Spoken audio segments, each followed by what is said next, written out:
నమస్తే welcome to NCN news నా పేరు హరిప్రియ బులెటిన్ లో ముందుగా headlines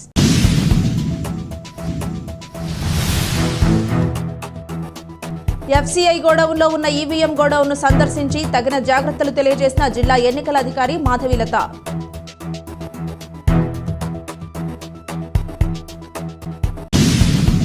welcome back to NCN news సార్వత్రిక ఎన్నికల్లో కౌంటింగ్ ప్రక్రియ పూర్తయిన తర్వాత ఆయా ఈవీఎం యూనిట్స్ ను స్ట్రాంగ్ రూమ్లలో పార్లమెంట్ అసెంబ్లీ నియోజకవర్గాల వారీగా భద్రపరచనున్నట్లు కలెక్టర్ జిల్లా ఎన్నికల అధికారి డాక్టర్ కె మాధవీలత అన్నారు. స్థానిక ఎఫ్సీఐ గోడౌన్లో ఉన్న ఈవీఎం గోడౌన్ను సందర్శించి తగిన జాగ్రత్తలు తెలియజేశారు. ఈ సందర్భంగా కలెక్టర్ మాధవీలత మాట్లాడుతూ ఈవీఎం గోడౌన్ నుంచి సార్వత్రిక ఎన్నికల నేపథ్యంలో ఈవీఎం యూనిట్స్ ను అసెంబ్లీ నియోజకవర్గాల పరిధిలో ఏర్పాటు చేసిన తాత్కాలిక స్ట్రాంగ్ రూమ్లకు తరలింపు చేయడం జరిగిందన్నారు.